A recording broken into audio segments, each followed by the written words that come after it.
আসসালামু আলাইকুম ওয়া রাহমাতুল্লাহি ওয়া বারাকাতুহু। রাঘবপুর মধ্যপাড়া আদর্শ জামে মসজিদ কর্তৃক আয়োজিত বাৎসরিক এই ইসলামিক সম্মেলন ওয়াজ মাহফিলে উপস্থিত সম্মানিত সভাপতিবৃন্দ, উপস্থিত প্রধান অতিথিবৃন্দ, বিশেষ অতিথিবৃন্দ এবং ওলামায়ে কেরামগণ, আমার সম্মুখে উপবিষ্ট দিনী মুসলিম প্রিয় ভাই এবং পর্দার অন্তরালের মা এবং ভগ্নীগণ, আল্লাহ সুবহানাহু ওয়া তাআলার এই অশেষ রহমতে, আল্লাহ রাব্বুল আলামিনের বিশেষ রহমতে, আল্লাহ সুবহানাহু ওয়া তাআলা অসংখ্য মানুষের মধ্য থেকে আমাদেরকে দ্বীনি মাজলিসে, কোরআন এবং হাদিসের মাজলিসে সুন্দর পরিবেশে এখানে একত্রিত করেছেন। সে আল্লাহ সুবহানাহু ওয়া তাআলার প্রতি প্রশংসা জ্ঞাপন করি, সকল বলি আলহামদুলিল্লাহ। শান্তি ও রহমতের ধারা বর্ষিত হোক সেই মানবতার মুক্তির দূত, মহান শিক্ষক মহানবী মুহাম্মদ রাসূলুল্লাহ সাল্লাল্লাহু আলাইহি ওয়াসাল্লামের উপর, যেই ব্যক্তি জাহিলিয়াত থেকে মানুষকে আল্লাহ রাব্বুল আলামিনের ইবাদতের মাধ্যমে আল্লাহ সুবহানাহু ওয়া তাআলার প্রকৃত বান্দা হওয়ার জন্য তার জীবন আদর্শকে রেখে গেছেন। মহান ইসলামকে আমাদের শিক্ষা দিয়েছেন। সালাতের মতো গুরুত্বপূর্ণ ইবাদত মুসলিমদেরকে 5 ওয়াক্ত দিন এবং রাতের মধ্যে নির্ধারণ করেছেন। 5 ওয়াক্ত নামাজের মাধ্যমে মানুষকে যাবতীয় গুনাহ খাতা থেকে মুক্ত করার ব্যবস্থা করেছেন। যিনি আল্লাহর পক্ষ থেকে তার দীর্ঘ নবুয়তি জীবনে সংগ্রামের মাধ্যমে প্রকৃত ইসলামকে আমাদের জন্য রেখে গেছেন, সেই মহামানব বিশ্বনবী মুহাম্মদুর রাসূলুল্লাহ সাল্লাল্লাহু আলাইহি ওয়াসাল্লামের উপর শান্তি ও রহমতের ধারা বর্ষিত হোক। সকলে তার প্রতি দরুদ করি। আল্লাহুম্মা সাল্লি আলা মুহাম্মদ ওয়া আলা আলি মুহাম্মদ কামা সাল্লাইতা আলা ইব্রাহিম ওয়া আলা আলি ইব্রাহিম ইন্নাকা হামিদুম মাজিদ। আল্লাহুম্মা বারিক আলা মুহাম্মদ ওয়া আলা আলি মুহাম্মদ কামা বারাকতা আলা ইব্রাহিম ওয়া আলা আলি ইব্রাহিম ইন্নাকা হামিদুম মাজিদ। সম্মানিত প্রিয় উপস্থিতিবৃন্দ, আজকের এই পবিত্র মাজলিসে, কোরআনুল মাজলিসে আপনাদের সম্মুখে যে বিষয়টির উপর আলোচনা করব তা হলো সফল মানুষের গুণাবলী সম্পর্কে। কোন ব্যক্তি সফল, সাকসেসফুল পারসন কোন ব্যক্তি, কোন সে ব্যক্তি যে ব্যক্তি দুনিয়া এবং আখিরাতে সফলতা পেয়েছে, কোন কাজের মাধ্যমে, কোন ইবাদতের মাধ্যমে, কোন পদ্ধতিতে একজন মানুষ সফল হতে পারে। পৃথিবীতে যে ব্যক্তি সফল হবে, কিয়ামতের কঠিন সময়ে যে ব্যক্তি সফল হবে। দেখুন, সফলতার সংজ্ঞা খুঁজতে গিয়ে আমরা দেখতে পাই পৃথিবীতে যত মহান পুরুষগণ এসেছিলেন, যারা পৃথিবীতে জাহিলিয়াতকে দূর করেছেন। বিশ্বের আনাচে কানাচে আল্লাহ রাব্বুল আলামিন যুগে যুগে যে নবী এবং রাসূলকে প্রেরণ করেছিলেন, ব্যক্তিদের সর্বপ্রথম ব্যক্তি আলহামদুলিল্লাহ আল্লাহ সুবহানাহু ওয়া তাআলা যাবতীয় নবী এবং রাসূলকে যে প্রেরণ করেছেন, তারাই হলেন প্রকৃত সফল ব্যক্তি। তার দ্বারা অনুসরণ করে পৃথিবীতে যেই ব্যক্তিগণ ইসলামের কালিমাকে গ্রহণ করেছে, ইসলামের বিষয়টি নিজের জীবন বাস্তবায়ন করেছে, নিজের জীবনকে ইসলামের আদলে সাজিয়েছে, সেই ব্যক্তি সফল হয়েছে। সাহাবায়ে কেরামগণ ছিলেন সফল ব্যক্তি, তাবেঈনে কেরামগণ ছিলেন সফল ব্যক্তি, যারা দুনিয়াতে জান্নাতের সার্টিফিকেট পেয়েছিলেন। কোন সে কাজের জন্য, কোন গুণাবলীর জন্য তারা সফল হয়েছিলেন? সালাত তার মধ্যে একটি অন্যতম বিষয়। 5 ওয়াক্ত সালাতের মাধ্যমে একজন ব্যক্তি সফল হতে পারে। দুনিয়া এবং আখিরাতের কঠিন সময় একজন ব্যক্তি 5 ওয়াক্ত সালাতের মাধ্যমে সফল হতে পারে। উল্লেখিত বিষয়ে আলোচনার পূর্বে আপনাদেরকে মাজলিসের দৃষ্টিকোণ থেকে একটি কথা বলতে চাই। দেখুন, আমরা আপনারা এই গভীর রাত্রিতে, গভীর রজনীতে এখানে বসে আছি, এর একটা মহত্ব রয়েছে। আল্লাহ রাব্বুল আলামিনের নিকটে এই বসে থাকার একটা গুরুত্ব রয়েছে। শুনুন, সহিহ মুসলিমের হাদিস।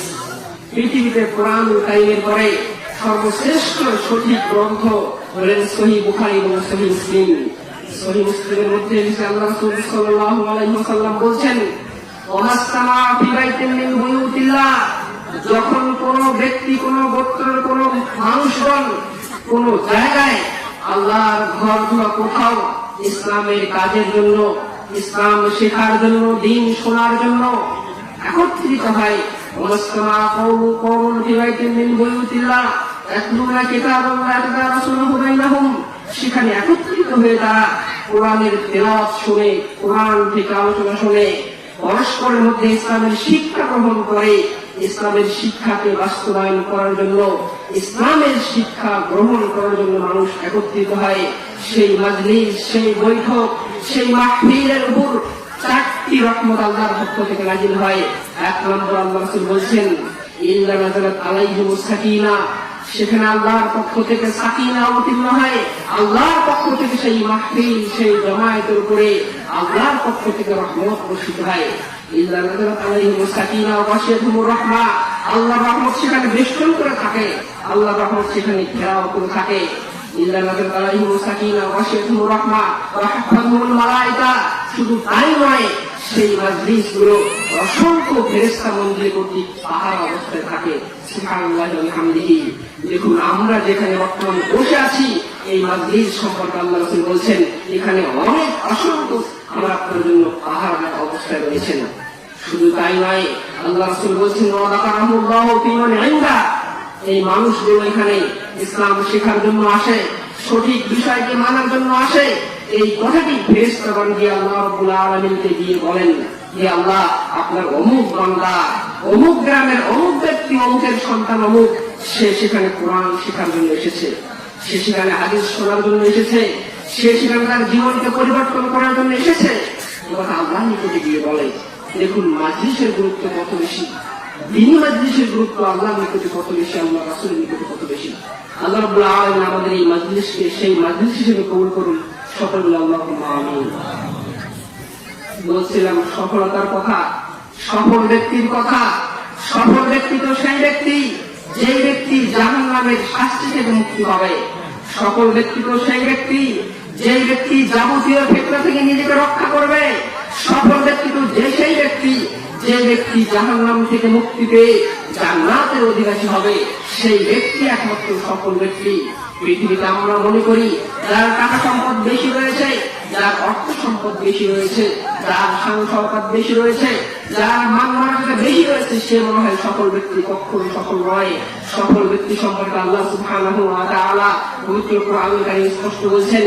সূরা মুমিনুনের মধ্যে স্পষ্ট বলা হয়েছে, প্রথম 1 থেকে 10 নম্বর আয়াতের মধ্যে কয়েকটি গুণ বর্ণনা করেছেন। যেই ব্যক্তির মধ্যে, যেই মুসলিমের মধ্যে, যেই পুরুষ এবং নারীর মধ্যে অত্র গুণগুলো থাকবে, অত্র বৈশিষ্ট্য থাকবে, সেই পুরুষ এবং নারী, সেই মা বোন, সেই পুরুষ ব্যক্তি হলেন সফল ব্যক্তি। আল্লাহ রাব্বুল আলামিন বলেছেন ওয়া আফলাহাল মুমিনুন, মুমিনগণ সফল হয়েছেন। মুমিন তারা এখন পরিচয় দিচ্ছেন আল্লাযীনা হুম ফি সালাতিহিম খাশিউন।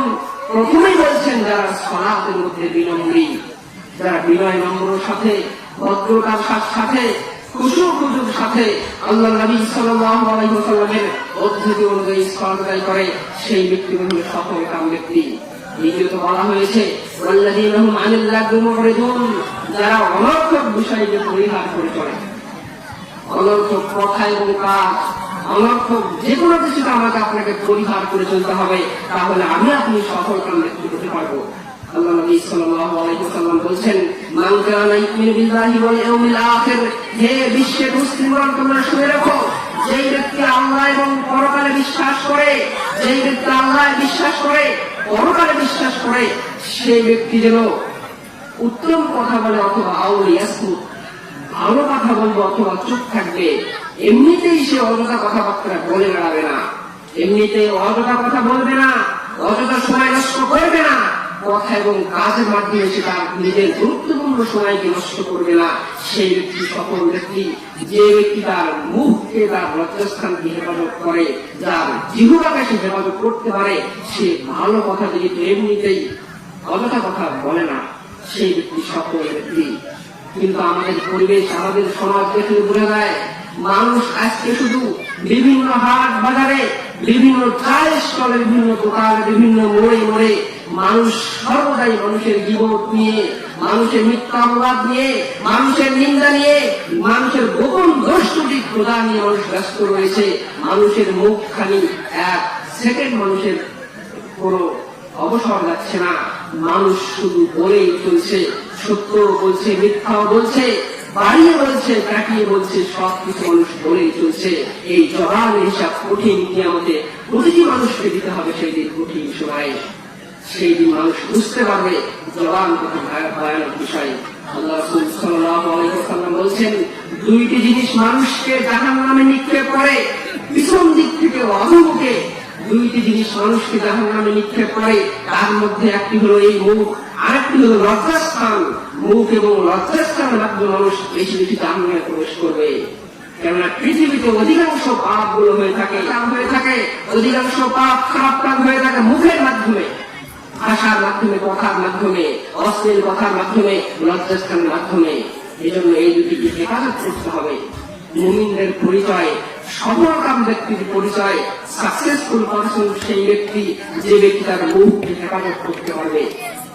সম্মানিত প্রিয় উপস্থিতিবৃন্দ, আল্লাহ রাসূল সাল্লাল্লাহু আলাইহি ওয়াসাল্লাম দেখুন, তিনি তার জীবন বাস্তবায়ন করে দেখিয়েছেন মুখকে কিভাবে হেফাজত করতে হয়, সফলকাম ব্যক্তি কিভাবে হওয়া যায়। আল্লাহ রাসূল সাল্লাল্লাহু আলাইহি ওয়াসাল্লাম তার জীবন থেকে বাস্তব দেখিয়েছেন। প্রথম আয়াতে যেটা বলা হয়েছে সূরা মুমিনুনের 2 নম্বর আয়াতে, আল্লাযীনা হুম ফি সালাতিহিম খাশিউন, যেই ব্যক্তিগণ সালাতের মধ্যে বিনম্র হয়। অত্র সূরার পরের আয়াতে বলা হয়েছে আল্লাযীনা ইউহাফিজুন, যারা সালাতকে হেফাজত করে, যারা সালাতের পরিপূর্ণ হেফাজত করে, সেই ব্যক্তিগণ সফল ব্যক্তি। খুবই দুঃখের সাথে বলতে হয়, আমাদের আজকে সমাজ ব্যবস্থায় 5 ওয়াক্ত নামাজের অবস্থা একেবারে বেহাল, 5 ওয়াক্ত সালাতের অবস্থা একেবারেই বেহাল। এই দিকে লক্ষ্য রেখেই এ বিষয়ে একটু আলোচনা করতে চাই। আল্লাহ রাসূল সাল্লাল্লাহু আলাইহি ওয়াসাল্লাম তিনি তার জীবনে ইসলামকে গ্রহণ করে ইসলামকে বাস্তবায়ন করার জন্য, আপনারা আল্লাহ রাসূলের মাক্কি জীবনকে দেখুন, আল্লাহ রাসূলের জীবন চরিত্র আপনি পড়ুন, আপনি বুঝতে পারবেন। আল্লাহ নবী সাল্লাল্লাহু আলাইহি ওয়াসাল্লাম যখন আপনার ইসলামের আবির্ভাব ঘটেছে তখন থেকে শুরু করে হিজরতের আগ পর্যন্ত কত কষ্টের মধ্যে ছিলেন। আল্লাহ নবী সাল্লাল্লাহু আলাইহি ওয়াসাল্লাম এই 5 ওয়াক্ত সালাতকে করতে গিয়ে তার মাথার উপর উটের নাড়ি ভুঁড়ি চাপিয়ে দেওয়া হয়েছে। আল্লাহ নবী মক্কার পাশে গিয়ে সালাত করতেছিলেন, মক্কার কাফেরগণ আল্লাহ নবীর মাথার উপরে উটের ভুঁড়ি চাপিয়ে দিয়েছিল এই 5 ওয়াক্ত সালাতকে করার জন্য, এই সালাত থেকে বিরত রাখার জন্য। মুসলিম ব্যতীত অমুসলিমদের সবচেয়ে বেশি চক্ষুশূল। মুসলিমগণ যখন সালাতে দাঁড়ায়, মুসলিমগণ যখন নামাজ পড়ে, এই দৃশ্য মুসলিমদের, ইহুদি খ্রিস্টানদের সবচেয়ে বেশি খারাপ লাগে। এই জন্য তারা চায় মানুষকে 5 ওয়াক্ত নামাজ থেকে বিরত রাখার জন্য। কিন্তু আমাদের সমাজ বর্তমানে এমনটাই হয়েছে, মসজিদ গুলো বেরান হয়ে আছে, মসজিদে মুসল্লি খুঁজে পাওয়া যায় না। দেখুন, পৃথিবীতে একটি মাত্র ইবাদত রয়েছে, পৃথিবীতে উম্মতে মুহাম্মাদী সহ সারা উম্মতের জন্য, গোটা উম্মতের জন্য, আদম আলাইহিস সালাম থেকে শুরু করে উম্মতে মুহাম্মাদী পর্যন্ত প্রতিটি উম্মতের জন্য যেই ইবাদতটি ফরজ ছিল সেটি হলো সালাত। সালাতের আদেশ এমন কোন নবী রাসূল নেই যার প্রতি দেওয়া হয় নাই। সফল হতে গেলে সালাত আমাকে আপনাকে করতেই হবে। 5 ওয়াক্ত সালাতের ইবাদত অবশ্যই করতে হবে। 5 ওয়াক্ত সালাত ব্যতীত কোনো ব্যক্তি কখনোই সফল কাম হতে পারবে না, সফল কাম হতে পারবে না, অবশ্যই হতে পারবে না। দুনিয়া এবং আখিরাতে কোনো ব্যক্তি সফল কাম হতে পারবে না যতক্ষণ না পর্যন্ত সে ব্যক্তি 5 ওয়াক্ত নামাজি হবে, সে ব্যক্তি মুসল্লি হবে। মুসল্লি না হলে সেই ব্যক্তি কখনোই সফল কাম হতে পারবে না।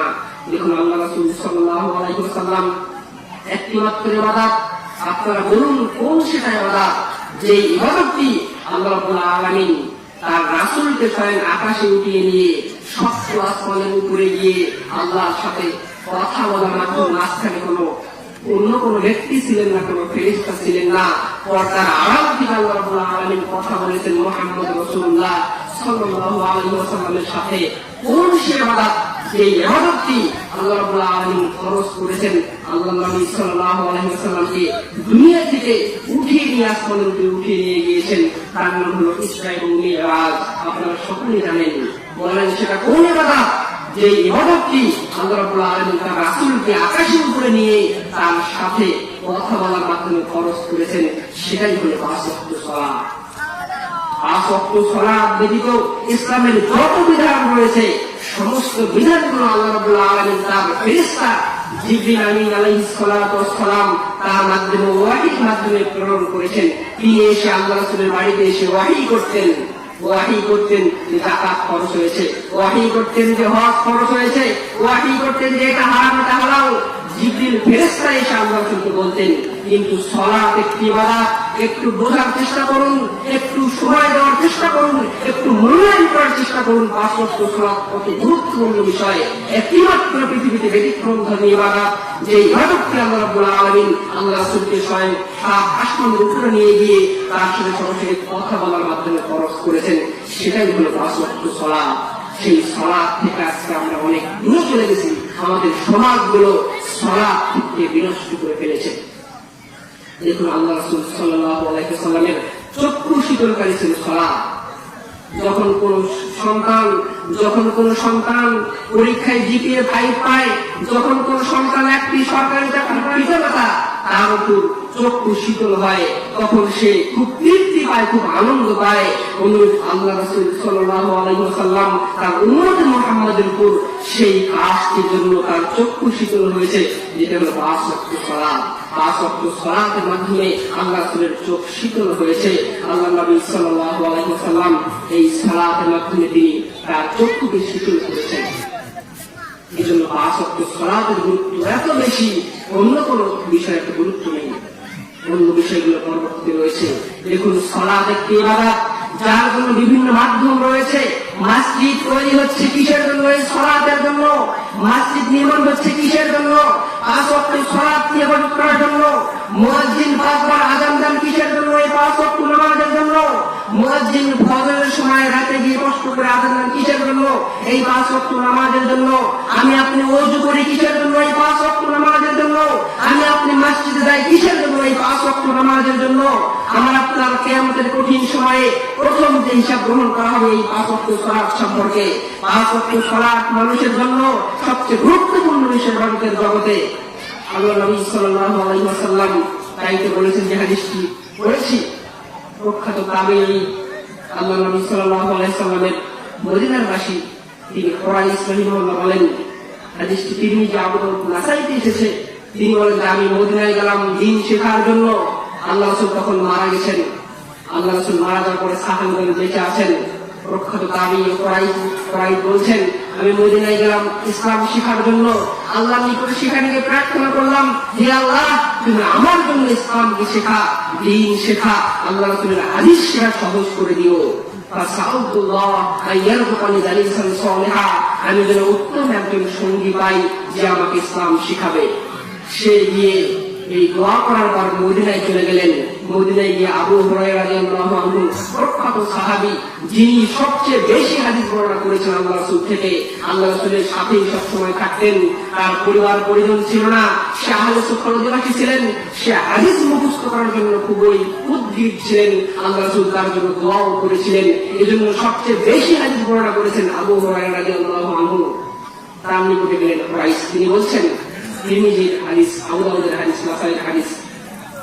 কুরাইশ বলছেন, আবু হুরায়রার নিকটে গেলাম, গিয়ে বললাম, হে আবু হুরায়রা, ইন্নী সাআলতুল্লাহ, আমি আল্লাহর নিকটে প্রার্থনা করেছি, আল্লাহর নিকটে দাবি রেখেছি, আল্লাহ যেন আমাকে একজন উত্তম সঙ্গী নিযুক্ত করে দেন, উত্তম বন্ধু আমাকে নিযুক্ত করে দেন, যে আমাকে আল্লাহ রাসূলের হাদিস শিখাবে, আল্লাহ রাসূলের রেখে দেওয়া ইসলামের বিষয়গুলো শিখিয়ে দিবে। হে আবু হুরায়রা, তুমি আমাকে একটু আল্লাহ রাসূলের হাদিস শোনাও। আল্লিমনি হাদিসান সামি'তুহু মিন রাসূলিল্লাহ, তুমি আল্লাহ রাসূলের থেকে যে হাদিস শুনেছো, যে গালিগুলো শুনেছো, সেগুলো একটু আমাকে নতুন করে শোনাও। দেখুন কত আগ্রহ মানুষের ইসলামকে শেখার জন্য, আল্লাহ রাসূলের হাদিসকে শেখার জন্য, আল্লাহ রাসূলের হাদিসকে নিজে গ্রহণ করার জন্য কত আগ্রহ ছিল। এজন্যই তার সবচেয়ে উৎকৃষ্ট ব্যক্তি হতে পেরেছিলেন। আমরা আজকে দুনিয়া নিয়ে খুবই আগ্রহ, দুনিয়া নিয়ে আমরা 100% আগ্রহী, কিন্তু ইসলাম নিয়ে, দ্বীন ইসলাম নিয়ে, দ্বীনি শিক্ষা নিয়ে আমরা 1% আগ্রহী নই।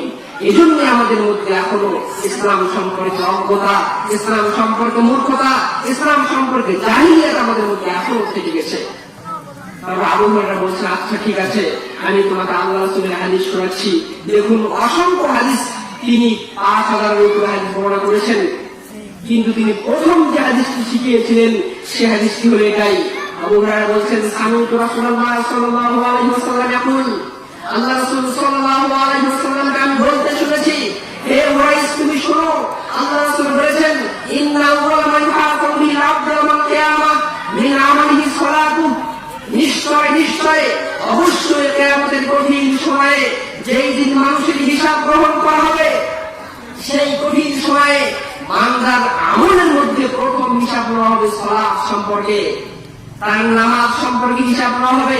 দেখুন, আবু হুরায়রা হাজার হাজার হাদিস জানতেন, কিন্তু আল্লাহ রাসূলের পক্ষ থেকে অত্র হাদিসটি প্রথমে শোনালেন কেন? সালাতের গুরুত্ব বেশি তাই, নামাজের গুরুত্ব বেশি তাই। আলোচনাটি একটু মনোযোগ দিয়ে শুনবেন, ইনশাআল্লাহ পরিবর্তন আসবে। ইনশাআল্লাহ সালাত আলোচনা অনেক শুনেছেন, আজকের আলোচনা একটু মনোযোগ দিয়ে শুনবেন, ব্যতিক্রম দিন আলোচনা হবে ইনশাআল্লাহ। সালাত প্রতিটি ব্যক্তিকে করতেই হবে, পুরুষ এবং মহিলা, সুস্থ ব্যক্তিকে, প্রাপ্তবয়স্ক ব্যক্তিকে 5 ওয়াক্ত নামাজ অবশ্যই পড়তে হবে। আল্লাহ সুবহানাহু ওয়া তাআলা এমন একটি বিধান দিয়েছেন যার কোনো আর কোনো অন্য কোনো পথ নেই। দেখুন, রমজান মাসের সিয়াম পালন করতে হয়, রোজা একজন ব্যক্তির উপর ফরজ, প্রাপ্তবয়স্ক পুরুষ এবং নারীর জন্য ফরজ, কিন্তু যে ব্যক্তি অসুস্থ রয়েছে তার জন্য রুখসাত রয়েছে। অসুস্থ রয়েছেন, আপনার উপর রোজা ফরজ না, আপনি আগে সুস্থ হন, সুস্থ হওয়ার পরে আপনি রোজা রাখবেন, আল্লাহ সুযোগ দিয়েছেন।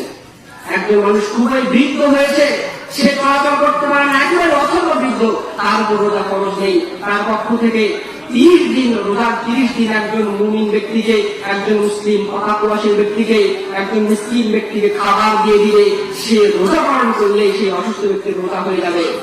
একজন মা বোন অসুস্থ রয়েছেন, মাসিক ঋতুস্রাব অসুস্থ রয়েছেন, অপবিত্র রয়েছেন, সেই মহিলার উপর রোজা ফরজ না, তার জন্য রোজা রক্ষা করা হয়েছে। তিনি যখন রমজান মাস পার হয়ে পবিত্র হবেন, অন্য সময় আদায় করে নেবেন। একজন ব্যক্তি সফর অবস্থায় আছে, মুসাফির অবস্থায় আছে, আপনি বিদেশে যাচ্ছেন, কোথাও ভ্রমণে যাচ্ছেন, অনেক দূরের লম্বা পথ, রোজা থাকা কঠিন হয়ে যাচ্ছে, আল্লাহ আপনার প্রতি রোজা ফরজ করেন নাই, আল্লাহ আপনার প্রতি সহজ করেছেন। আপনি যখন সফর থেকে বাড়িতে ফিরে আসবেন, আপনি হিসাব করে রাখবেন, তখন আপনি রোজা পালন করতে পারবেন। কিন্তু 5 ওয়াক্ত নামাজ আল্লাহ রাব্বুল আলামিন এইভাবে ফরজ করেছেন প্রতিটি সাধারণ ব্যক্তির জন্য, প্রতিটি পুরুষ এবং মহিলার জন্য। মৃত্যুবরণ করার আগ পর্যন্ত সেই ব্যক্তি 5 ওয়াক্ত সালাত ফরজ করা হয়েছে, যার কোনো বদলা চলে না, যার কোনো বিনিময় চলে না, যার কোনো বিনিময় এবং পারিশ্রমিক চলে না। আপনার নামাজ আপনাকেই করতে হবে।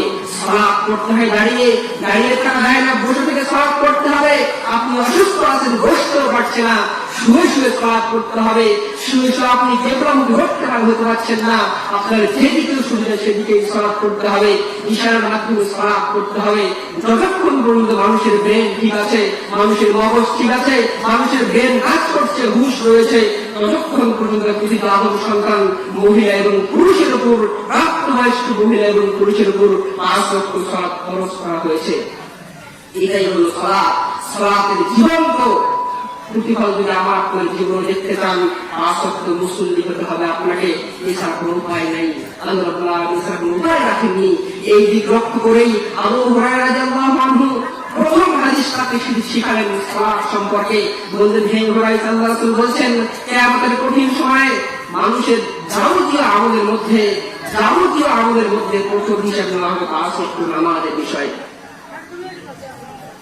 আল্লাহ রাসূল বলছেন, যে ব্যক্তি 5 ওয়াক্ত নামাজ ঠিকঠাক হয়ে যাবে, যে ব্যক্তি মুসল্লি ছিল, 5 ওয়াক্ত নামাজ পড়েছে, কোনো গরমি করেনি, সে জীবনের নামাজকে বাস্তবায়ন করেছে, ফরজ নামাজ পড়েছে, ফাকাত আনজাহা ফাকাত আফলাহা ওয়া আনজাহ, সে ব্যক্তি মহান সফলকাম ব্যক্তি, সে ব্যক্তি মহান সফলকাম, সে ব্যক্তি সবচেয়ে ভাগ্যবান, সে ব্যক্তি সবচেয়ে মর্যাদাবান হবে কিয়ামতের কঠিন সময়ে।